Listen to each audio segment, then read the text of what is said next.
வெளிப்படுத்தின விசேஷத்தினுடைய 54வது பாடம். வெளிப்படுத்தின விசேஷம் 14வது அதிகாரத்தில் 12லிருந்து 13 வரை உள்ள வசனங்கள். இந்த 2 வசனம் தான் இன்றைக்கி பார்க்க போகிறோம். இதற்கு தலைப்பு என்னென்னா, மரணம், அதாவது கர்த்தருக்குள் மரிக்கிறவர்கள் பாக்கியவான்கள். அதாவது மரணம் ஒரு பாக்கியம் என்று கருதக்கூடியதாக. வெளிப்படுத்தின விசேஷம் 14வது அதிகாரம் 12, 13வது வசனத்தில் பார்ப்போம். தேவனுடைய கற்பனைகளையும் இயேசுவின் மேலுள்ள விசுவாசத்தையும் காத்து கொள்ளுகிறவர்களாகிய பரிசுத்தவான்களுடைய பொறுமை இதிலே விளங்கும் என்று கூறினான். பின்பு பரலோகத்திலிருந்து ஒரு சத்தம் உண்டாக கேட்டேன். அது கர்த்தருக்குள் மரிக்கிறவர்கள் இது முதல் பாக்கியவான்கள் என்றெழுது. அவர்கள் தங்கள் பிரயாசங்களை விட்டொழிந்து இளைப்பாறுவார்கள். அவர்களுடைய கிரியைகள் அவர்களோட கூட போம்.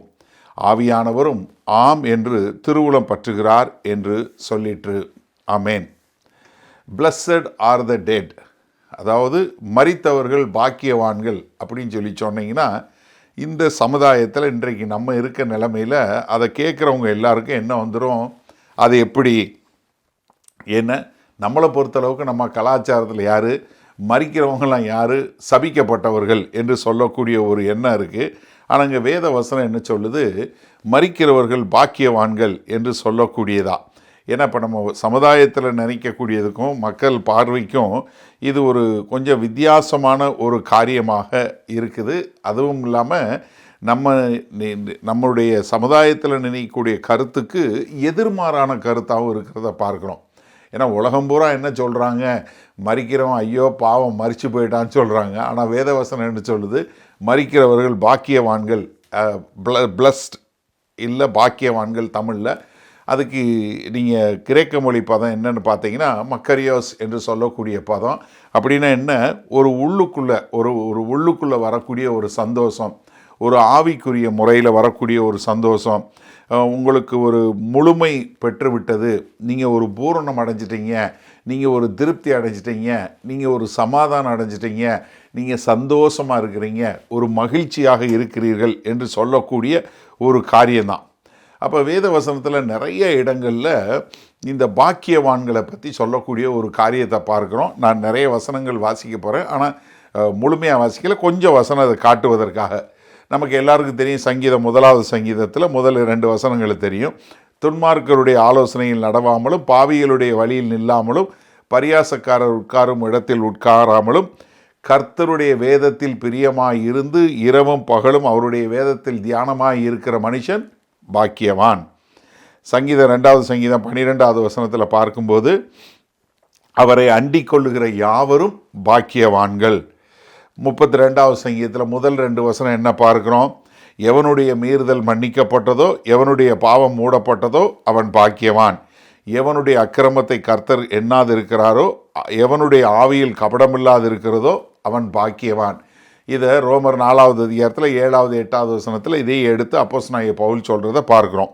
அதே மாதிரி 40வது சங்கீதம் 4வது வசனத்தில் பார்க்கும்போது கர்த்தரையே தன் நம்பிக்கையாக வைக்கிற மனுஷன் பாக்கியவான். 41வது சங்கீதத்தில் 1வது வசனம் பார்க்குறோம், சிறுமைப்பட்டவன் மேல் சிந்தையுள்ளவன் பாக்கியவான். 65வது சங்கீதம் 4வது வசனத்தில் பார்க்கும்போது உம்முடைய பிரகாரங்களில் வாசமாய் இருக்கும்படி நீர் தெரிந்து கொண்டு சேர்த்து கொள்ளுகிறவன் பாக்கியவான். 84வது சங்கீதத்தில் 4வது 5வது வசனத்தில் பார்க்கும்போது உம்முடைய வீட்டில் வாசமாய் இருக்கிறவர்கள் பாக்கியவான்கள். அவர்கள் எப்பொழுதும் உம்மை துதித்து கொண்டிருப்பார்கள். உம்மிலே பலன் கொள்ளுகிற மனுஷனும் தங்கள் இருதயங்களில் செவ்வையான வழிகளை கொண்டிருக்கிறவர்களும் பாக்கியவான்கள். 106வது சங்கீதம் நியாயத்தை கை கொள்ளுகிறவர்களும் எக்காலத்திலும் நீதியை செய்கிறவர்களும் பாக்கியவான்கள். 112வது சங்கீதம் 1வது வசனம், அல்லேலுயா, கர்த்தருக்கு பயந்து அவருடைய கட்டளைகளில் மிகவும் பிரியமாய் இருக்கிற மனுஷன் பாக்கியவான். 119வது சங்கீதம் 2வது வசனம், அவருடைய சாட்சிகளை கை கொண்டு அவரை முழு இருதயத்தோடும் தேடுகிறவர்கள் பாக்கியவான்கள். இது பூரா உங்களுக்கு நோட்ஸில் கொடுத்துருக்கேன். ஒருவேளை நீங்கள் ஆன்லைனில் பார்க்குறவங்களா இருந்தால் நோட்ஸை டவுன்லோட் பண்ணி பாருங்கள்.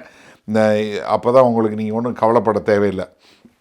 நீதிமொழிகள் 8வது அதிகாரத்தில் 32வது வசனத்தில் சொல்லும்போது என் வழிகளை காத்து நடக்கிறவர்கள் பாக்கியவான்கள். அதிலே 34வது வசனம் என்ன சொல்லுது, என் கதவு நிலையருகே காத்திருந்து எனக்கு செவி கொடுக்கிற மனுஷன் பாக்கியவான்.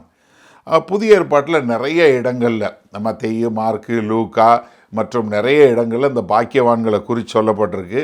ஆனால் பிரதானமாக சொல்லப்பட்ட பாக்கியவான்கிறத நம்ம பார்த்தோம் மத்தேயு 5வது அதிகாரத்தில் பியாட்டிடியூட் என்று சொல்லக்கூடிய இதில் 3வது வசனத்திலிருந்து பார்க்குறோம். ஆவியில் எளிமையுள்ளவர்கள் பாக்கியவான்கள், பரலோக ராஜ்யம் அவர்களுடையது. துயரப்படுகிறவர்கள் பாக்கியவான்கள், அவர்கள் ஆறுதல் அடைவார்கள்.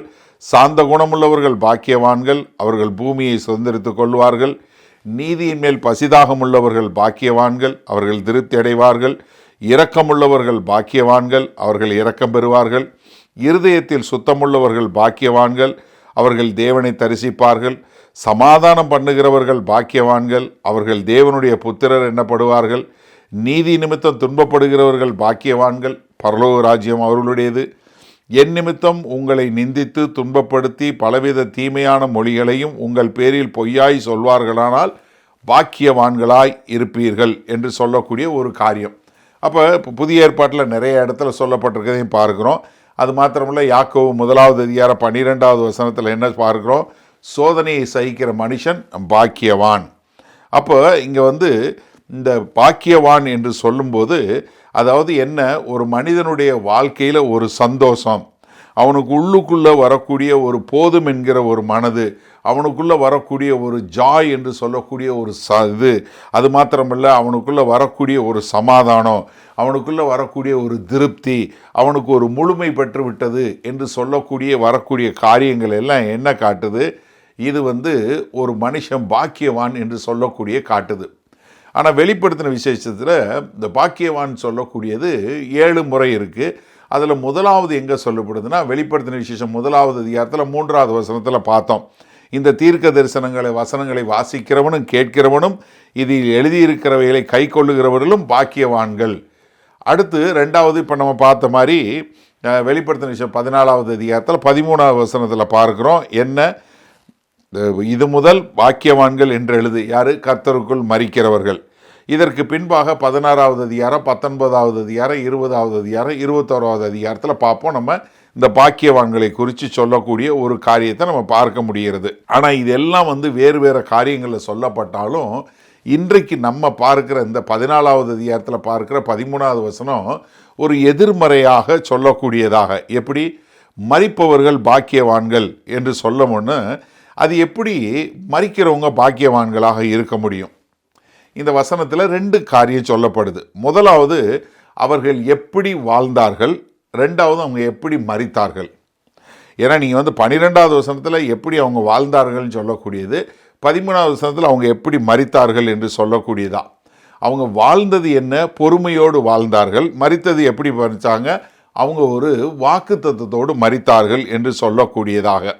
அப்போ இங்கே அவர்கள் எப்படி வாழ்ந்தார்கள் என்பதன் மூலமாய் அவர்கள் பாக்கியவான்கள் அப்படின்னு சொல்லி பார்க்கும்போது, முதலாவது நம்ம என்ன பார்க்கலான்னா, த பர்சிவியரன்ஸ் ஆஃப் செயின்ட்ஸ், அதாவது பொறுமையோடு கூடிய பரிசுத்தவான்கள் என்று சொல்லக்கூடியதா. ஏன்னா 12வது வசனம் பாருங்கள், தேவனுடைய கற்பனைகளையும் இயேசுவின் மேலுள்ள விசுவாசத்தையும் காத்து கொள்ளுகிறவர்களாகிய பரிசுத்தவான்களுடைய பொறுமை இதிலே விளங்கும் என்று கூறினான். இந்த பர்சிவரன்ஸ் ஆஃப் செயின்ட்ஸ் இல்லை பரிசுத்தவான்களின் பொறுமை என்று சொல்லக்கூடியது பார்த்திங்கன்னா ஒரு கர்த்தத்துவத்தை குறிக்கக்கூடியது. நம்ம வெளிப்படுத்தின விசேஷத்தில் எதிர்காலத்தில் நடக்கக்கூடிய தரிசனங்களை பார்த்து கொண்டு இருக்கிறோம். இதில் தியாலஜி என்று சொல்லக்கூடிய கர்த்தத்துவங்களை நம்ம பார்க்கறது கிடையாது. ஆனால் இங்கே ஒரு கர்த்தத்துவம் இருக்குது, அதை நம்ம இங்கே பார்க்கக்கூடிய ஒரு காரியத்தை நம்ம பார்க்குறோம். ஏன்னா இது இந்த பர்சிவியரன்ஸ் ஆஃப் சயின்ஸுங்கிறது ரிஃபார்ம்டு தியாலஜிக்கல் சர்க்கிளில் மிகவும் ரொம்ப பாப்புலரு. ஏன்னா இது என்னென்னா, அதாவது எப்படி அவர்கள் விசுவாசத்தோடு காத்து கொண்டு வாழக்கூடிய மக்களாய் இருக்கிறாங்க என்று சொல்லக்கூடியது. ஏன்னா அவங்க தேவனுடைய கற்பனைகளையும் இயேசுவின் மேலுள்ள விசுவாசத்தையும் காத்து கொள்ளுகிறவர்களாகிய, அப்போ என்னென்னா அவங்களுடைய விசுவாசம் எப்போதும் அப்படியே இன்டாக்டாக இருக்குது. அவங்க அந்த விசுவாசத்தை விட்டு போவதே கிடையாது, அவங்க அந்த விசுவாசத்தை விட்டு விடுவதே கிடையாது. ஒரு தடவை அவங்க கர்த்தர் மேலே விசுவாசம் வைத்தாங்கன்னா அவங்க கடைசி வரை விசுவாசம் உள்ளவங்களாக இருக்கக்கூடியது. அப்போ அவங்களுடைய விசுவாசம் என்ன பண்ணுது? ரட்சிப்பு நிறைவேறும் வரை அவங்க இருக்கக்கூடியதாக. என்ன ஒரு சோதனை வந்தாலும், என்ன ஒரு பாடு வந்தாலும், என்ன ஒரு துன்பம் வந்தாலும் அவங்க என்ன அந்த விசுவாசத்தை விட்டு வழிவிடுவதே இல்லை என்று சொல்லக்கூடியதாக. இதைத்தான் நித்திய பாதுகாப்பு, இட்டர்னல் செக்யூரிட்டி என்று சொல்லக்கூடிய ஒரு காரியம்.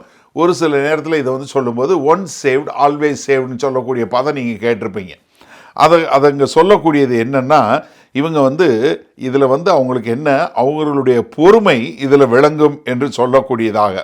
ஏன்னா அவங்களுடைய என்ன, அவங்க ஒரு புது ஜீவியாய் மறுசீரமைக்கப்பட்டவங்களை அவங்க வரும்போது அவங்களுடைய விசுவாசம் என்ன, இறுதி வரை அவங்களுடைய மரணம் வரைக்கும் அவங்க அந்த விசுவாசத்திலே இருக்கக்கூடிய ஒரு மக்களாக இருக்கிறாங்க. அதனால் என்னென்னா, என்ன சோதனை வந்தாலும் சரி, என்ன பாடு வந்தாலும் அவர்கள் என்ன இறுதி வரை பிடித்து கொள்ளக்கூடிய மக்களாக இருக்கிறாங்க. இங்கே இந்த இடத்துல சொல்லும்போது அவர்கள் பொறுமை விளங்குன்னு சொல்லும்போது இதில் ஒரு காரியம் நம்ம பார்க்கணும். இப்போ நம்ம அங்கே பார்த்து கொண்டிருப்பது வெளிப்படுத்தின விஷயத்தில் என்ன பார்க்குறோம், உபத்திரவ காலத்தை குறித்து பார்த்து கொண்டிருக்கோம். அதுலேயும் இப்போ நம்ம பார்க்குற காரியம் என்ன, மகா உபத்திரவ காலம் என்று சொல்லக்கூடிய மகா உபத்திரவ காலம் பார்த்து கொண்டு இருக்கிறோம். இந்த மகா உபத்திரவ காலத்தில் பெரிய அழிவை பார்க்கக்கூடியது, அந்தி கிறிஸ்துவனால் வரக்கூடியது, அது மாத்திரமல்ல சாத்தானால் வரக்கூடியது, பிறகு பிசாசுகள் உள்ளிருந்து வரக்கூடியது, அது மாத்திரமல்ல நிலநடுக்கம், போர், இப்படிப்பட்ட கொடுமையான காரியங்கள், இதில் தேவன்கிட்ட இருந்து வரக்கூடிய ஒரு நியாய தீர்ப்பு, இப்படி எல்லாம் நெருக்கப்படும் போதும் இந்த நெருக்கத்தில் விசுவாசத்தோடு காத்து கொள்ளக்கூடிய மக்களாக அவர்கள் எல்லோரும் என்ன, பரிசுத்தவான்கள் எல்லாரும் எப்போ காத்து கொள்கிறாங்க அவங்களுடைய விசுவாசத்தை, அவர்களுக்கு மகா பெரிய சோதனை என்று சொல்லக்கூடிய காரியம் வரும்போது அவங்க என்ன, ரட்சிக்கப்படக்கூடிய ஒரு பொறுமையோடு இருக்கக்கூடிய ஒரு காரியத்தை நம்ம இங்கே பார்க்குறோம். ஏன்னா இங்கே இந்த வெளிப்படுத்தின விசேஷம் புஸ்தகம் பார்க்கும்போது என்ன பார்க்குறோம், அங்கே புறஜாதி மக்கள் கொலை செய்யப்படுவதை பார்க்குறோம், யூதர்களும் கொலை செய்யப்படுவதை பார்க்குறோம். சாத்தான் அவனுடைய எல்லா கொடிய வக்கரத்தையும் அவன் எல்லாவற்றையும் ஜனங்கள் மேலே ஏவி விடக்கூடிய ஒரு காரியத்தை பார்க்குறோம். அதனால் இயேசு கிறிஸ்து நாமத்தின் நிமித்தம் வாழக்கூடிய மக்கள் எல்லாருமே அந்த காலகட்டத்தில் சாத்தானால் பயங்கரமாக பாதிக்கப்படக்கூடிய ஒரு காரியம். அது மாத்திரமில்ல பிசாசுகள்கிட்டருந்து வரக்கூடியது, அது மாத்திரமில்ல அந்தி கிறிஸ்துவ மூலமாக வரக்கூடிய பெரிய ஒரு காரியம். அப்போ என்னென்னா, இருக்கிறதுலே எல்லா காலகட்டத்திலையும் ஒரு மோசமான ஒரு காலகட்டத்தில் இருக்கிறாங்க. ஏன்னா மத்திய 24வது அதிகாரத்தில் 21லேருந்து 22 வரை உள்ள வசனங்களில் கர்த்தர் சொல்லும்போது, ஏனெனில் உலகம் உண்டானது முதல் இதுவரைக்கும் சம்பவித்திராததும் இனிமேலும் சம்பவியாதுமான மிகுந்த உபத்திரவம் அப்பொழுது உண்டாயிருக்கும். அந்நாட்கள் குறைக்கப்படாதிருந்தால் ஒருவனாகிலும் தப்பி போவதில்லை, தெரிந்து கொள்ளப்பட்டவர்களின் நிமித்தமோ அந்த நாட்கள் குறைக்கப்படும். அப்போ என்ன, ஒரு கொஞ்சம் பேருக்காக, தெரிந்து கொள்ளப்பட்ட மக்களுக்காக அந்த நாட்களே குறைக்க வேண்டிய ஒரு காலகட்டம். ஏன்னா அவ்வளவு மோசமான ஒரு காரியம். ஏன்னா அப்படிப்பட்ட காலகட்டத்தில் அவர்கள் விசுவாசத்தை காத்து கொள்ளக்கூடியதாக. என்ன காரணம், ஏன்னா கர்த்தர் என்ன எப்பொழுதுமே தான் உண்மையுள்ளவர். அதனால் என்ன, ஒரு மனுஷன் சோதிக்கப்படும் போது அது அவனுடைய சக்திக்கு மீறி அவன் சோதிக்கப்படுவதில்லை என்று சொல்லக்கூடியதாக நம்ம ஏற்கனவே இங்கே பார்க்கக்கூடிய ஒரு காரியம். அப்போ என்னென்னா அங்கே நம்ம பார்க்குறோம் 12வது வசனத்தில் அவங்க பார்க்கும்போது, இப்படி மோசமான ஒரு காலகட்டத்தில் பரிசுத்தவான்கள் சோதிக்கப்படும் போது அவர்கள் என்ன, இவ்வளவு பாடுகள் போராட்டங்களுக்கு மத்தியிலையும் அவர்கள் விசுவாசத்தை காத்து கொண்டக்கூடிய மக்களாக இருந்து இறுதி வரை அவங்க கர்த்தருக்கென்று வாழக்கூடியது. இதை பார்க்கும்போது நமக்கு ஒரு தைரியம் வருதா, நமக்கு ஒரு பலம் உண்டாகுதா? கண்டிப்பாக. ஏன்னா என்னதான் இருந்தாலும் அந்த ரட்சிப்பிற்குரிய ஒரு விசுவாசம் ஒளிந்து போவதே இல்லை என்று சொல்லக்கூடியதாக. ஏன்னா இந்த 12வது வசனம் வர்றதுக்கு முன்பாக நம்ம ஏற்கனவே பார்த்தோம். 10வது வசனத்தில் என்ன பார்க்கிறோம், அவன் தேவனுடைய கோபாக்கினியாகிய பாத்திரத்திலே கலப்பில்லாமல் வார்க்கப்பட்ட அவருடைய உக்கிரமாகிய மதுவை குடித்து பரிசுத்த தூதர்களுக்கு முன்பாகவும் ஆட்டுக்குட்டியானவருக்கு முன்பாகவும் அக்கினியாலும் கந்தகத்தாலும் வாதிக்கப்படுவான். அப்போ அப்படிப்பட்ட ஒரு வாதை, அதாவது அவங்களால சொல்ல முடியாத அளவுக்கு நடக்கக்கூடிய ஒரு வாதை நடந்து கொண்டிருக்கிறது. இனி நம்ம பின்னாடி 14வது வசனத்திலேருந்து 20வது வசனம் வரைக்கும் பார்க்கும்போது பயங்கரமான ஒரு கொடிய காரியம் வரப்போகிறத பார்க்குறோம். அதிலே 19வது வசனத்தில் பார்க்குறோம், எப்படி வந்து ஒரு அருவாள் எடுத்து வெட்டுன்னு வெட்டி கிட்டத்தட்ட ஒரு 200 மைல் தூரத்திற்கு குதிரையினுடைய கழுத்தளவுக்கு ரத்தம் மிதக்கக்கூடிய அப்படிப்பட்ட ஒரு கொடுமையான சூழ்நிலை, அவ்வளோ ஒரு மோசமான காரியம் நடக்கப்பெற போகுது. இந்த சூழ்நிலையில், இந்த இவ்வளவு மோசமான ஒரு சூழ்நிலையில் கர்த்தராகிய இயேசு கிறிஸ்துவுக்கென்று உண்மையாய் வாழ்ந்து அவர்கள் இரத்த சாட்சியாக மரிக்கக்கூடிய ஒரு காரியத்தை நம்ம இங்கே பார்க்குறோம். அப்போ என்ன, கர்த்தராகிய இயேசு கிறிஸ்துவின் மேல் விசுவாசம் வைத்தவங்க இறுதி வரை வந்து அவருக்கு உண்மையுள்ளவர்களாய் வாழக்கூடியது. எவ்வளவு பெரிய டிசப்ஷன், எவ்வளவு பெரிய ஏமாற்று வேலை வந்தாலும், எவ்வளவு பெரிய துயரம் வந்தாலும், எவ்வளவு பெரிய பர்சிக்யூஷன் என்று சொல்லக்கூடிய காரியங்கள் வந்தாலும், சாத்தான் என்ன செய்தாலும் அவர்களுடைய விசுவாசம் ஒளிந்து போவதே இல்லை. அதனால அவர்களுடைய மரணம் என்னவா இருக்கு, பாக்கியமாக இருக்கு. காரணம், அவர்கள் வாழ்ந்த வாழ்க்கை, அவங்களுடைய விசுவாசம் மரிச்சு போவதே கிடையாது. ஆனால் அவங்க முடிவு வரை விசுவாசியாகவே இருக்கக்கூடிய ஒரு காரியம். இவர்கள் வந்து நீங்கள் பார்த்தீங்கன்னா 11வது அதிகாரத்தில் நம்ம பார்க்குறோம், அவங்க வந்து 2 சாட்சிகளுடைய காரியத்தை கேட்குறாங்க. அதற்கு பின்பாக நம்ம என்ன பார்க்குறோம், 1,44,000 யூதர்கள் வந்து அங்கே பிரசங்கம் பண்ணி அதை கேட்கக்கூடியவங்களா, இப்படிப்பட்ட மக்கள் எல்லாம் என்ன, அதை விசுவாசித்து அங்கே யூதர்களும் புறஜாதி மக்களும் சேரக்கூடிய ஒரு காரியம். ஒரு நிமிஷம் நம்ம பின்னோக்கி பார்த்தோம்னா 7வது அதிகாரத்தில் பார்க்கும்போது நம்ம பார்க்குறோம், அங்கே கணக்கில் அடங்காத ஒரு மக்கள் கூட்டத்தை பார்க்குறோம். 7வது அதிகாரத்தில் 9, 10வது வசனம் பாருங்கள்.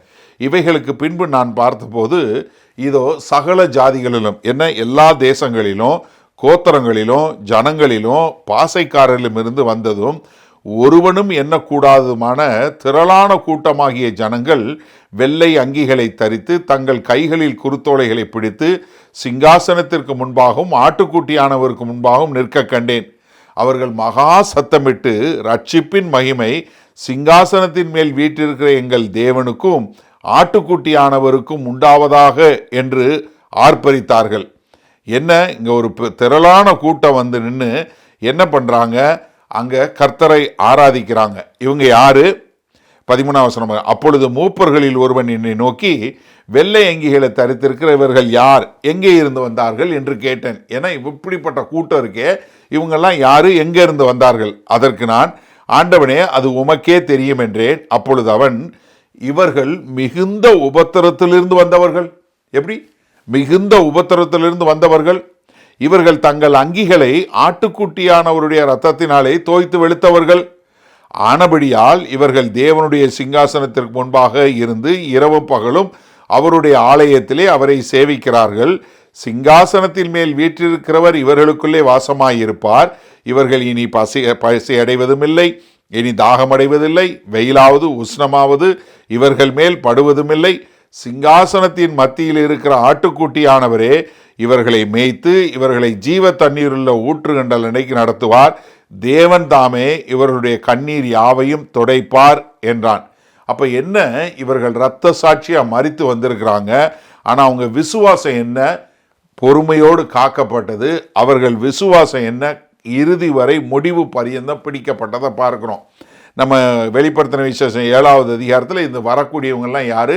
புறஜாதி, சகல தேசம், சகல கோசை, சகல பாசைக்காரர் என்று சொல்லக்கூடியதா. ஆனால் வெளிப்படுத்தின விசேஷம் 12வது அதிகாரம் வரும்போது அங்கே பார்க்குறோம், அங்கே யூதர்கள் வரக்கூடிய ஒரு காரியம்.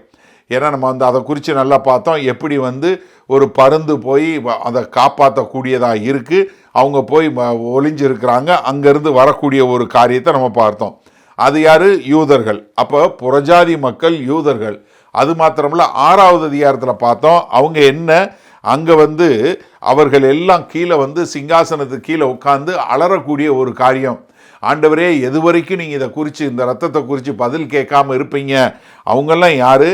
தேவனுடைய வார்த்தையும் அவங்களுடைய சாட்சியும் கடைபிடித்ததுனால இரத்த சாட்சியாக மரித்தவங்களா இருக்கக்கூடியதா. அப்போ என்னென்னா, இங்கே இதில் வந்து பார்க்கும்போது பரிசுத்தவான்கள் இருக்கிறாங்க. அந்த பரிசுத்தவான்கள் முடிவு பரியந்தம் விசுவாசத்தை காத்து கொண்டவங்களா இருக்கிறாங்க. அப்போ இவங்க வந்து இவங்களை பார்க்கும்போது இவர்கள் தாங்கள் கர்த்தராகிய இயேசு கிறிஸ்துவின் மேல் வைத்த விசுவாசம் வைத்து அந்த விசுவாசத்தை இறுதி வரை காத்து கொண்டக்கூடிய மக்களாக இருப்பதனால தான். இது எப்படி அவங்க இந்த விசுவாசத்தை இழந்து போகாமல் கடைசி வரைக்கும் இருக்கக்கூடிய மக்களாக இருக்கிறாங்கன்னு பார்த்தீங்கன்னா, முதலாவது என்ன காரணம்? தேவனாகிய கர்த்தர் அவங்களுக்கு வாக்கு கொடுக்குறார். God promised it. பழைய ஏற்பாட்டில் இருந்தே பாருங்களேன், அது எப்படி இருக்குது, கடைசி வரைக்கும் அவங்க பாதுகாக்கப்படுவாங்க, அவங்க ரட்சிக்கப்படுவாங்கன்னு. 37வது சங்கீதம் 23வது பாருங்கள்.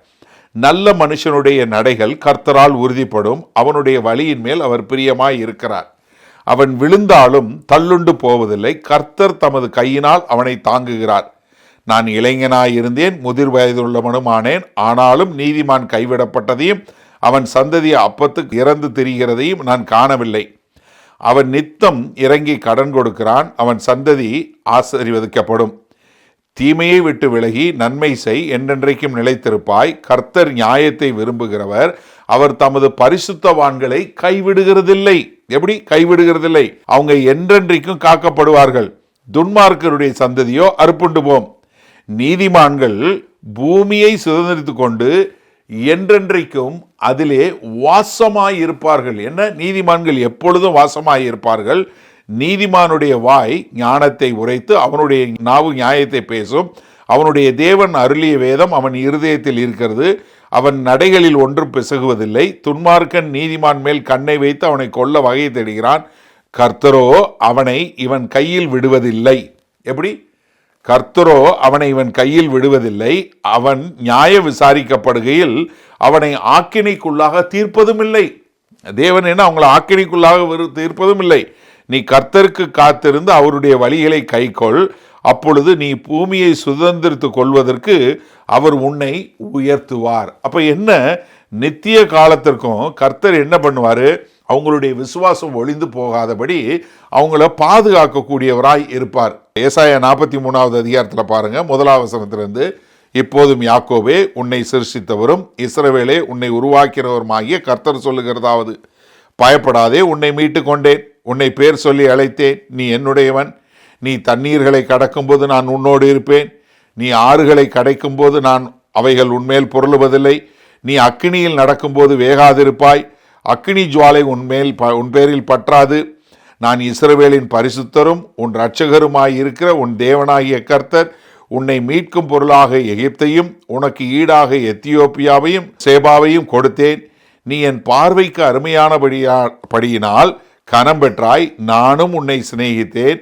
ஆதலால் உனக்கு பதிலாக மனுஷர்களையும் உன் ஜீவனுக்கு ஈடாக ஜனங்களையும் கொடுப்பேன்.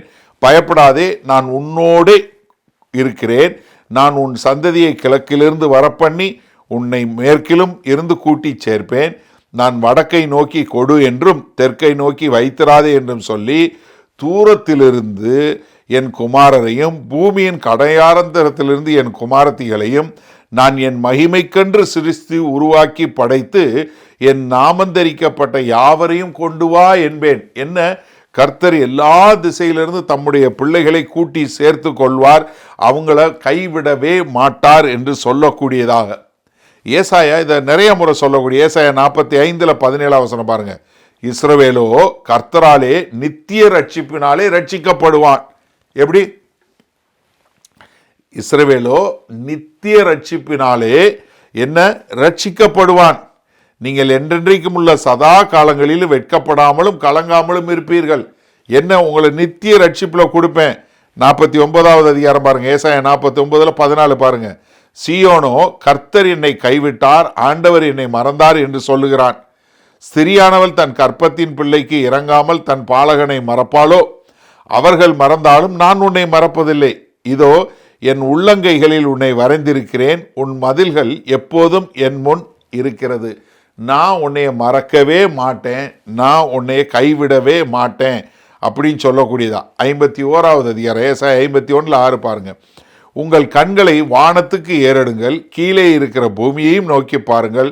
வானம் புகையை போல் ஒளிந்து போம், பூமி வஸ்திரத்தை போல் பாழாய்ப்போம், அதன் குடிகளும் அப்படியே ஒளிந்து போவார்கள். என் ரட்சிப்போ? என்ன? என் ரட்சிப்போ என்றென்றைக்கும் இருக்கும், என் நீதி அற்றுப்போவதில்லை. அப்போ என்ன?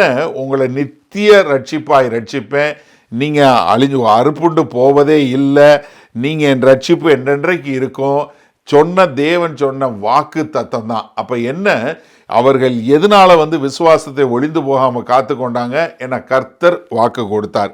அது மாத்திரமல்ல, அதில் கர்த்தருடைய நோக்கமும் நிறைவேறக்கூடிய ஒரு காரியமாய் இருக்கிறது. யோவான் 6வது அதிகாரம் 37 பாருங்க. பிதாவானவர் எனக்கு கொடுக்கிற யாவும் என்னிடத்தில் வரும், என்னிடத்தில் வருகிறவனை நான் புறம்பே தள்ளுகிறதில்லை. ஆண்டவர் சொல்றாரு, என்கிட்ட வர்றவன் நான் புறம்பே தள்ளுகிறதில்லை. ஆனால் என்ன காரணம்? என் சித்தத்தின்படி அல்ல, என்னை அனுப்பினவருடைய சித்தத்தின்படி செய்யவே வானத்திலிருந்து இறங்கி வந்தேன். அவர் எனக்கு தந்தவைகளில் ஒன்றையும் நான் இழந்து போகாமல் கடைசி நாளில் அவைகளை எழுப்புவதே என்னை அனுப்பின பிதாவின் சித்தமாயிருக்கிறது. இது எல்லாம் என்ன? பிதாவினுடைய திட்டம். அப்போ அவருடைய சித்தம், அவருடைய நோக்கம், அவர் வாக்கு கொடுத்திருக்கிறாரு. அதில் அவருடைய நோக்கம் நிறைவேறுவதற்காக என்ன பண்ணுவார்? அவர் வழி நடத்துவார். யோவான் 6வது அதிகாரம் 44 பாருங்க. என்னை அனுப்பின பிதா ஒருவனை இழுத்து கொள்ளாவிட்டால் அவன் என்னிடத்தில் வரமாட்டான். கடைசி நாளில் நான் அவனை எழுப்புவேன். அது மாத்திரமல்ல, 51 பாருங்க. நானே வானத்திலிருந்து இறங்கின ஜீவப்பம், இந்த அப்பத்தை புசிக்கிறவன் என்றென்றைக்கும் பிழைப்பான். நான் கொடுக்கும் அப்பம் உலகத்தின் ஜீவனுக்காக நான் கொடுக்கும் என் மாம்சமே என்றார். அப்போ என்ன? தேவனுடைய திட்டம் நிறைவேறுவதற்காக தேவன் செய்த காரியம்.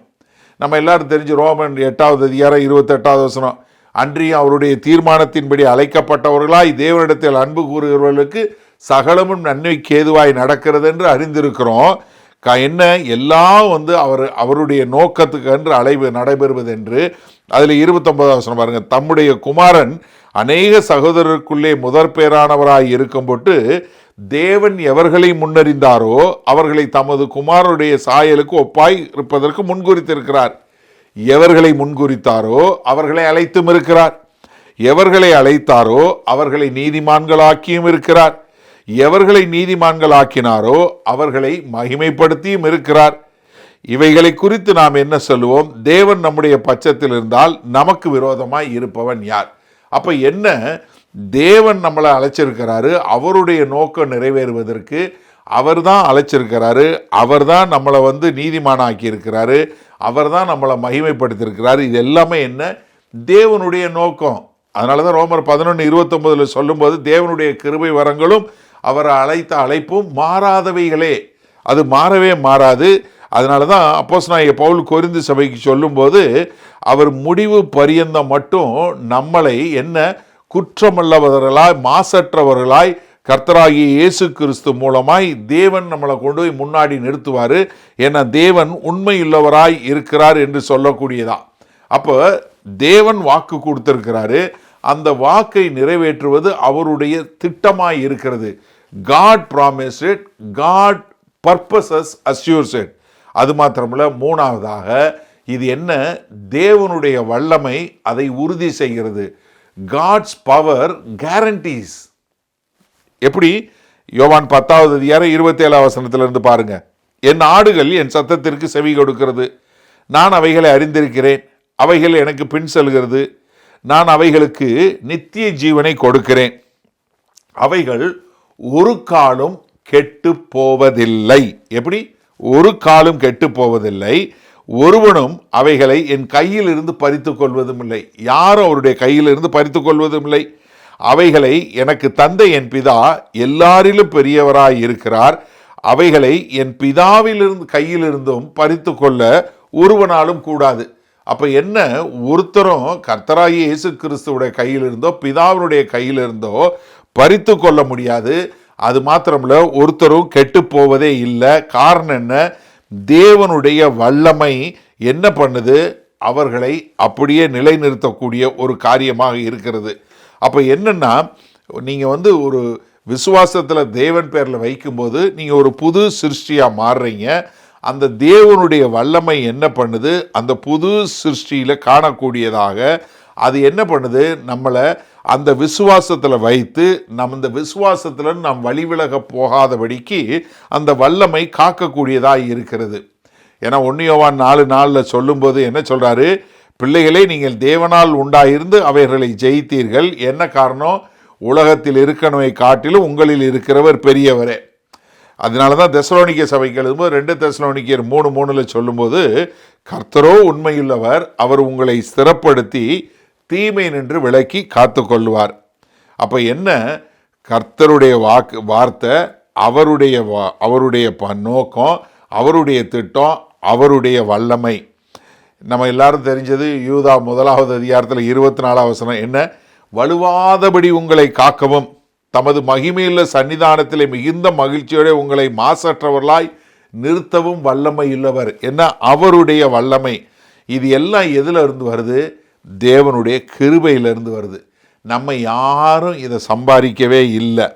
நம்ம முதல்ல நம்மளே சம்பாதிக்காத போது நம்ம பெற்றுக்கொள்ள தான் செஞ்சோம். நம்ம சம்பாதிக்காதனால அவர் கொடுத்தாரு, அதனால் அவர் அதை பாதுகாப்பார். தெசலோனிக்க சபைக்கு சொல்லும்போது அருமையாக சொல்லி கொடுக்குறார். 1 தெசலோனிக்கர் 5:23-24 சமாதானத்தின் தேவன்தாமே உங்களை முற்றிலும் பரிசுத்தமாக்குவாராக. யாரு? சமாதானத்தின் தேவன்தாமே உங்களை முற்றிலும் பரிசுத்தமாக்குவாராக. உங்கள் ஆவி, ஆத்மா, சரீரம் முழுவதும் நம்முடைய கர்த்தராகிய இயேசு கிறிஸ்து வரும்போது குற்றமற்றதாய் இருக்கும்படி காக்கப்படுவதாக. காரணம் என்ன? உங்களை அழைக்கிறவர் உண்மையுள்ளவர், அவர் அப்படியே செய்வார். அப்போ தேவன் வாக்கு கொடுத்தாரு, அது அவருடைய நோக்கத்தை நிறைவேற்றக்கூடியதாக இருக்குது, அவருடைய வல்லமை அதை மாற்றக்கூடியதாக இருக்குது. ஆனாலும் நம்மளுடைய பங்கு ஒன்று இருக்குது. இதுதான் இந்த பேரடாக்ஸ் சொல்லுவாங்களே, இது நம்மளால் இது பண்ண முடியாது. நம்மளுடைய பங்கு ஒன்று இருக்குது. ஏன்னா கர்த்தர் இவ்வளவு செஞ்சாலும் நம்ம என்ன பண்ணணும், நம்ம அதை தாங்கி கொண்டு அதன் வழியாக போகக்கூடிய நம்ம இந்த தேவனுடைய நோக்கத்தில் நம்மளும் அந்த தேவனுடைய அதிசயமான கிரியையில் நம்முடைய கோஆப்ரேஷன், நம்மளும் சேர்ந்து செயல்பட வேண்டிய ஒரு காரியம் இருக்குது. ஏன்னா மத்தேயு 10வது அதிகாரம் 22வது வசனம் சொல்லும்போது, என் நாமத்து நிமித்தம் நீங்கள் எல்லாராலும் பகைக்கப்படுவீர்கள், முடிவு பரியந்தம் நிலைத்திருப்பவனே ரட்சிக்கப்படுவான். மத்தேயு 24:13 சொல்லும்போது, முடிவு பரியந்தம் நிலை நிற்பவனே ரட்சிக்கப்படுவான்.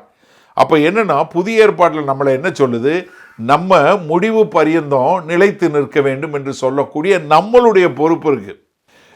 தேவன் வாக்கு கொடுக்கிறாரு, தேவனுடைய நோக்கமா இருக்கு, தேவனுடைய வல்லமை இருக்கு. ஆனா நம்ம அதுல நிலைத்து நிற்க வேண்டிய ஒரு காரியம்.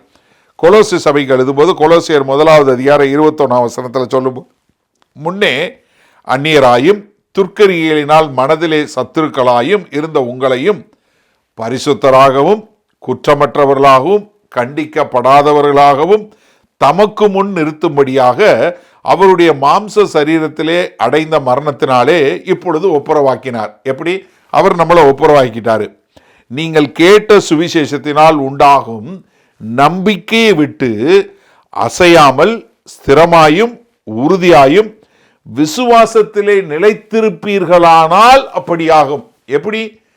உங்களை என்ன தெளிவா பாருங்க, அவர் என்ன பண்ணாரு, அவருடைய மாம்ச சரீரத்தில் அடைந்த மரணத்தினால நம்மளை தேவனோட ஒப்புரவாக்கினாரு. அதனால நீங்க கேட்ட சுவிசேஷத்துல உண்டாகும் நம்பிக்கையை விட்டு அசையாமலும் ஸ்திரமாயும் உறுதியாயும் இருந்தீங்கன்னா இது அப்படி ஆகும். அந்த சுவிசேஷம் வானத்தின் கீழ் இருக்கிற சகல சிருஷ்டிகளுக்கு பிரசங்கிக்கப்பட்டு வருகிறது. அப்ப என்ன, இங்க இது தேவன் செஞ்சாலும் நான் அதை கடைசி வரை பற்றி கொண்டு இருக்க வேண்டியது ஒரு மனிதனுடைய பங்காக இருக்கக்கூடிய ஒரு காரியமாக பார்க்கிறோம். அதனால தான் எபிரேயர் 3வது அதிகாரம் 14வது சொல்லும்போது, நாம் ஆரம்பத்திலே கொண்ட நம்பிக்கையை முடிவு பரியந்தம் உறுதியாய் பற்றி கொண்டிருப்போமாகில் கிறிஸ்துவனிடத்தில் பங்குள்ளவர்களாய் இருப்போம்.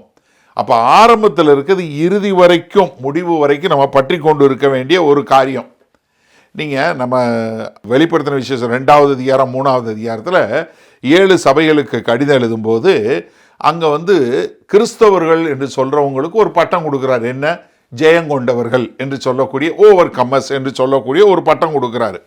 நீங்கள் 1 யோவான் 5வது அதிகாரத்தில் 4வது 5வது வசனத்தில் பார்த்தீங்கன்னா, தேவனால் பிறப்பதெல்லாம் உலகத்தை ஜெயிக்கும், நம்முடைய விசுவாசமே உலகத்தை ஜெயிக்கிற ஜெயம். இயேசுவானவர் தேவனுடைய குமாரன் என்று விசுவாசிக்கிறவனே அன்றி உலகத்தை ஜெயிக்கிறவன் யார்? அப்ப யாரு? நம்ம எது விசுவாசத்தினால ஜெயம் கொண்டவர்களாக இருக்கிறோம்.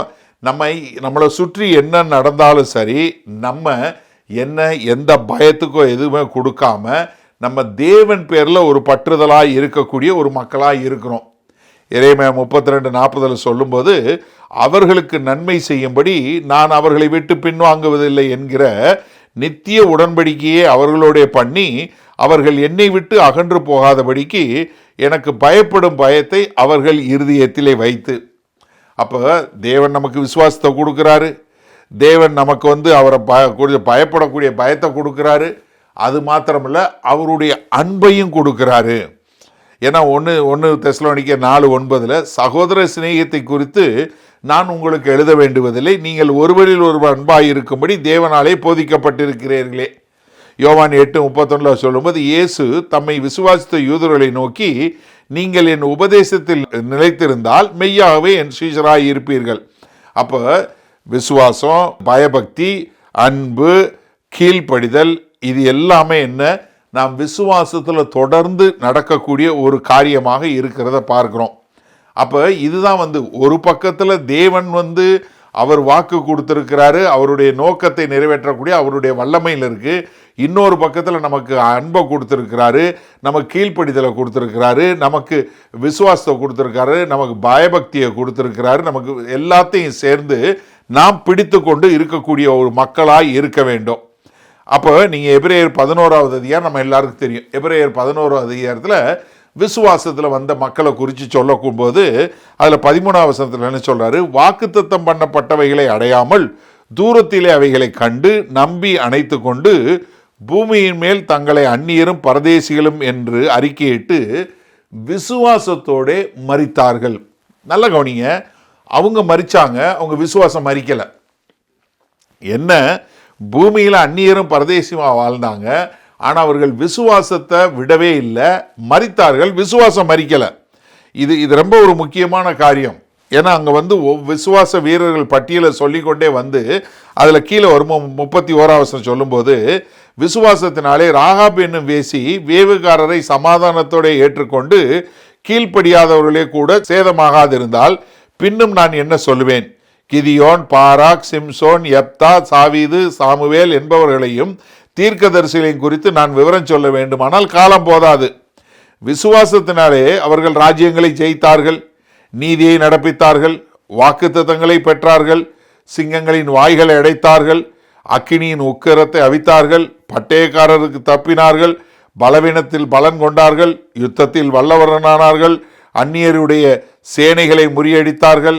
இப்படி எல்லா காரியத்தையும் சொல்லிட்டு அடுத்து என்ன சொல்றாரு, 36 வேறு சிலர் நிந்தைகளையும் அடிகளையும் கட்டுக்களையும் காவலை அனுபவித்தார்கள், கல்லறியுண்டார்கள், வாளால் அறுப்புண்டார்கள், பரீட்சை பார்க்கப்பட்டார்கள், பட்டயத்தினாலே வெட்டுப்பட்டு மரித்தார்கள், செம்மறியாட்டு தோள்களையும் வெள்ளாட்டு தோள்களையும் போர்த்து கொண்டு திரிந்து குறைவையும் உபத்திரவத்தையும் துன்பத்தையும் அனுபவித்தார்கள். உலகம் அவர்களுக்கு பாத்திரமாய் இருக்கவில்லை. அவர்கள் வனாந்தரங்களிலேயும் மலைகளிலேயும் குகைகளிலேயும் பூமியின் வெடிப்பல்களிலேயும் சிதறுண்டு அலைந்தார்கள். அப்போ என்ன, அவங்க எவ்வளவு பாடுகள், எவ்வளவு போராட்டங்கள், எவ்வளவு நிந்தைகளுக்கு மத்தியில் போனாலும் அவர்களுடைய விசுவாசம் ஒழிந்து போகலை. அவர்கள் மரித்தாலும் அவர்கள் விசுவாசம் மரிக்கலை. அதனால தான் 12வது அதிகாரம் எபிரேயர் 12:1 சொல்லும்போது, ஆகையால் மேகம் போன்ற இத்தனை திரளான சாட்சிகள் நம்மை சூழ்ந்திருக்க அப்படின்னு சொல்லக்கூடியதா. அப்போ என்ன, அவர்கள் கடைசி வரை இறுதி வரை அவங்க விசுவாசத்தை பிடித்து கொண்டவங்களாக இருந்தாங்க.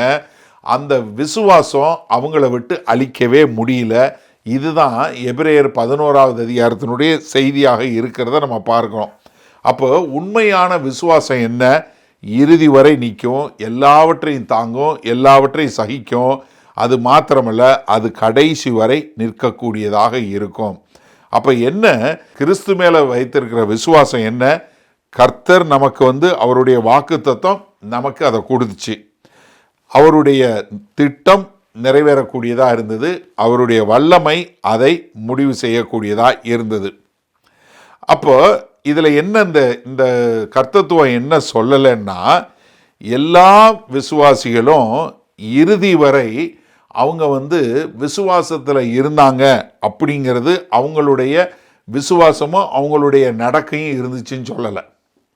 ஏன்னா இங்கே வந்து பார்க்கும்போது நமக்கு எல்லாருக்கும் என்ன வரும்னா உடனே ஒரு கேள்வி கேட்பாங்க, அண்ணே இந்த மாதிரி ஒருத்தவங்க வந்து கர்த்தராகிய இயேசு கிறிஸ்து மேலே விசுவாசம் வைத்திருக்கேன்னு சொல்லி சொன்னாங்க, ஆனால் அவங்க விசுவாசம் வைக்கலை, அப்போ என்ன ஆகிறது? அது மாத்திரம் இல்லை, ஒரு சிலர் வந்து நான் தான் கிறிஸ்துவுக்கு என்று வாழ போகிறேன்னு சொல்லி வந்தாங்க, கொஞ்ச நாளுக்கு அப்புறம் காணாமல் போயிட்டாங்க. அது மாத்திரமில்ல, ஒரு சிலர் வந்து இயேசுவே ஆண்டவர்னு அறிக்கை செஞ்சாங்க, ஆனால் அவங்க வந்து இப்போ கிறிஸ்துவே பின்பற்றலை, அவங்க என்ன ஆகிறது? ஏன்னா நிறைய பேர் சொல்கிறாங்க இல்லையா, அன்றைக்கி அவங்க கிறிஸ்தவன் சொல்கிறாங்க, அவங்க வாழ்கிற வாழ்க்கையும் எதுவும் சரியில்லை அப்படின்னு சொல்லி சொல்லும்போது நீங்கள் நல்லா தெரிஞ்சுக்கொள்ளுங்க. இப்படி வந்து முதல்ல கேட்டுட்டு அதுக்கப்புறம் அவங்க வேறு மாதிரி வாழ்கிறவங்களுக்கு மார்க் 4வது அதிகாரம் 5வது 6வது சொல்லும்போது, சில விதை அதிக மண்ணில்லாத கற்பாறை நிலத்திலே விழுந்தது, அதற்கு ஆழமான மண்ணில்லாததினாலே சீக்கிரத்திலே முளைத்தது, வெயில் ஏறின போதோ தீந்து போய் வேறில்லாமையால் உலர்ந்து போயிற்று. அப்போ என்ன, இது கொஞ்சம் டெம்பரவரியாக கொஞ்சம் பேர் வரதான் செய்வாங்க. இது எதை காட்டுது? அவர்கள் ஒழுங்காக முதலே ரட்சிக்கப்படவில்லை. உண்மையாக ரட்சிக்கப்பட்டவர்கள் இறுதி வரை இருப்பாங்க. ஏன்னா 1 யோவான் 2:19 சொல்லும்போது, அவர்கள் நம்மை விட்டு பிரிந்து போனார்கள், ஆகிலும் அவர்கள் நம்முடையவர்களாய் இருக்கவில்லை, நம்முடையவர்களாய் இருந்தார்களானால் நம்முடனே நிலைத்திருப்பார்களே, எல்லாரும் நம்முடையவர்கள் அல்ல என்று வெளியாகும்படிக்கே பிரிந்து போனார்கள். அப்போ என்னன்னா, ஒரு உண்மையான விசுவாசம் உள்ளவங்க இறுதி வரை இருப்பாங்க. ஆனால் ஒரு உண்மை இல்லாத விசுவாசம் இருக்கும், ஏதோ கொஞ்ச காலம் இருப்பாங்க, அதற்கு பின்பாக அவர்களுடைய வாழ்க்கை வேறு விதமாக போய்விடும். ஏன்னா இங்கே வந்து இவ்வளவு ஒரு மோசமான ஒரு சூழ்நிலை வரும்போது அங்கே வரக்கூடிய கேள்வி என்ன, இந்த கிறிஸ்தவர்கள்னு சொல்கிறவங்களுக்கு என்ன நடக்க போகுது? அவங்க இதை வந்து இப்படிப்பட்ட ஒரு கொடிய சூழ்நிலையில், ஏன்னா எதுவும் வாங்கவும் விற்க முடியாது, அவங்க கிறிஸ்து நாமத்தை வேற இதை பண்ண முடியாது, இவ்வளவு பெரிய ஒரு அவங்களுக்கு மேலே இவ்வளவு உபத்திரவ காலம் வரும்போது அவர்களுக்கு என்ன ஆகும், அவங்களுடைய விசுவாசம் என்ன ஆகும் அப்படின்னு சொல்லும்போது கர்த்தர் சொல்கிறாரு, அவங்க இருப்பாங்க. அதனால் அவங்க வந்து எவ்வளவு மோசமான சூழ்நிலை வந்தாலும், அவங்க வந்து மரித்தாலும் சரி, அவங்களுடைய விசுவாசம் மரிக்காமல் இருக்கும். ரெண்டாவது, அவங்க எப்படி வாழ்ந்தாங்க? How did they live? 12வது வசனம் பாருங்க, தேவனுடைய கற்பனைகளையும் இயேசுவின் மேலுள்ள விசுவாசத்தையும் காத்து கொள்ளுகிறவர்களாகிய. ஏன்னா நான் யோவான் 8:31 வாசிச்சேன் இல்லையா, இயேசு தம்மை விசுவாசித்த யூதர் நீங்கள் என்று உபதேசத்தில் நிலைத்திருப்பீர்களானால் மெய்யாகவே என் சீஷராய் இருப்பீர்கள். அப்போ என்ன, அவர்கள் வந்து என்ன, அங்கே தேவனுடைய கற்பனைகளை கை கொள்ளக்கூடியவங்களா? யோவான் 14வது அதிகாரம் 21 சொல்லும் என்ன சொல்றாரு, என் கற்பனைகளை பெற்றுக்கொண்டு அவைகளை கை கொள்ளுகிறவன் எவனோ என்னிடத்தில் அன்பாயிருக்கிறான், எவன் என்னிடத்தில் அன்பாயிருக்கிறவன் என் பிதாவுக்கு அன்பாயிருப்பான், நானும் அவனில் அன்பாயிருந்து அவனுக்கு என்னை வெளிப்படுத்துவேன். அப்போ என்னன்னா, ஒரு மனுஷனுடைய கீழ்ப்படிதல் அவனுடைய உண்மையான ரட்சிப்பினுடைய விசுவாசத்தை காட்டக்கூடியதாக இருக்கிறது. 1 யோவான் 5:3 பார்க்கிறோம், நம் தேவனுடைய கற்பனைகளை கை கொள்ளுவதே அவரிடத்தில் அன்பு கூறுவதாம். அப்போ என்ன, அவங்க என்ன பண்ணாங்க, தேவனுடைய கற்பனைகளுக்கு கை கொண்டாங்க. அது மாத்திரமல்ல, இன்னொன்று என்ன பண்ணாங்க, இயேசுவின் மேலுள்ள விசுவாசத்தையும் காத்து கொண்டார்கள். அப்போ என்ன, கர்த்தராகிய இயேசு கிறிஸ்துவின் மேல் அவங்க வைத்த விசுவாசத்தை இறுதி வரை காத்து கொள்ளக்கூடிய மக்களாக இருக்கவங்களா இருந்தாங்க. இப்போ நீங்கள் இப்படி யோசிங்க, இப்போ ஆண்டவர் வந்து நமக்கு ஒரு விசுவாசத்தை கொடுத்து அந்த விசுவாசம் இறுதி வரைக்கும் இருக்க முடியாதுன்னு சொல்லி சொன்னால் அந்த விசுவாசத்தினால் நமக்கு என்ன பிரயோஜனம்? அது மாத்திரமில்ல, அப்போ கர்த்தர் வந்து நமக்கு வந்து இறுதி வரை பாதுகாக்க முடியாத ஒரு விசுவாசத்தை நமக்கு கொடுப்பாரா? ஏன்னா அது வந்து அவருடைய வாக்கு தத்தத்தையும் அது அவருடைய வல்லமையையும் அது அவருடைய திட்டத்தையும் கொலை பண்ணுவதால் இருக்குது. ஏன்னா நம்ம இங்கே பார்க்குறோம், எபிரேயர் 11வது அதிகாரத்தில் அவர்கள் மரித்தாலும் அவர்கள் விசுவாசம் மரிக்கவே இல்லைங்கிறத நம்ம பார்க்க முடியும். அப்போ ஏன் இவங்க வந்து மரித்தவர்கள் பாக்கியவான்கள் என்று சொல்லக்கூடிய ஒரு காரியத்தை சொல்கிறாரு? ஏன்னா அவங்க வாழ்ந்த வாழ்க்கை என்ன ஒரு பரிசுத்தமாக, ஒரு நோக்கம் கொண்டதா, ஒரு முழுமையானதா, ஒரு சந்தோஷமாக, அது ஒரு சமாதானமாக, ஒரு அடையாளமான வாழ்க்கை வாழ்ந்தாங்க. அவங்க வந்து கர்த்தராகிய இயேசு கிறிஸ்துவின் மேல் விசுவாசத்தையும் தேவனுடைய கற்பனைகளையும் கை கொள்ளக்கூடிய மக்களாக இருந்தாங்க. அதனால் அவங்க வந்து என்ன, ஒரு பொறுமையோடு வாழக்கூடிய மக்களாக இருந்து அவர்கள் பொறுமையோடு அவங்க மரிக்கக்கூடியவங்களாக இருந்தாங்க. அதனால தான் 13ஆம் வசனம் சொல்லும்போது, பின்பு பரலோகத்திலிருந்து ஒரு சத்தம் உண்டாக கேட்டேன், அது கர்த்தருக்குள் மரிக்கிறவர்கள் இது முதல் பாக்கியவான்கள் என்றெழுது, அவர்கள் தங்கள் பிரயாசங்களை விட்டொழிந்து இளைப்பாறுவல்கர், அவருடைய கிரியைகள் அவர்களோட கூட போம், ஆவியானவரும் ஆம் என்று திருவுளம் பற்றுகிறார் என்று சொல்லிட்டு, இப்போ வானத்திலிருந்து ஒரு சத்தம் உண்டாகுது எழுதுன்னு சொல்லி. நீங்கள் இது பார்க்கும்போது 4 முறை இதை நம்ம பார்க்குறோம். வானத்திலிருந்து சத்தம் உண்டானது 10வது அதிகாரத்தில் 2 முறை, 11வது அதிகாரத்தில் 1 முறை, இங்கே 14வது அதிகாரத்தில் 1 முறை வரக்கூடியதை பார்க்குறோம். 1வது அதிகாரத்தில் 11லேருந்து 19 வரைக்கும் கிறிஸ்துவனுடைய வார்த்தையை பார்க்குறோம். அதற்கு பின்பாக வரக்கூடிய 18வது அதிகாரம் 4வது வசனம், 21வது அதிகாரம் 3வது வசனம் வர்றது தேவனாகிய கர்த்தருடைய சத்தம். ஆனால் இதில் இங்கே பார்க்கும்போது இந்த அதிகாரத்தில் நம்ம நிறையா தேவதூதர்களை பார்க்குறோம். முதல்ல 3 தேவதூதர்கள் பார்த்தோம், போன மெசேஜில் பார்த்தோம் இல்லையா. 3 தேவதூதர்கள் அவங்க சொல்லக்கூடிய செய்தியை பார்க்குறோம். அதற்கு பின்பாக அநேக தேவதூதர்கள் வரக்கூடியது. ஆனால் இங்கே தேவதூதர்கள் சொல்லலை.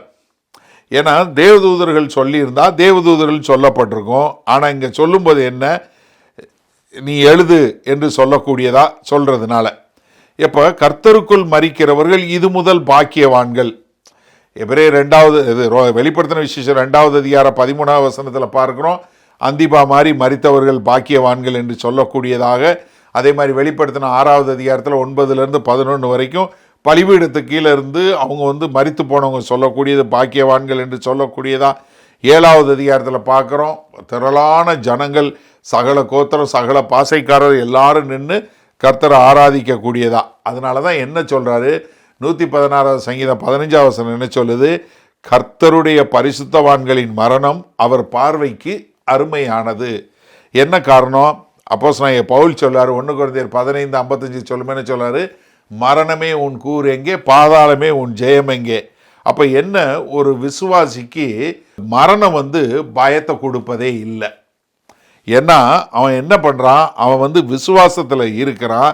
அவன் உயிரோடு இருந்தாலும் மரித்தாலும் விசுவாசத்தில் இருக்கக்கூடியவனாக இருக்கிறதுனால அவங்க என்ன, அவங்க வாழும்போது ஒரு முழுமையான கீழ்ப்படிதலோட தேவனுக்கு வாழ்ந்து தேவன் சாட்சியாக வாழ்கிறதுனால அவங்களுக்கு என்ன, மரணம் என்பது அவங்களுக்கு ஒரு காரியமாக, ஒரு சந்தோஷமான ஒரு காரியமாக இருக்கிறது.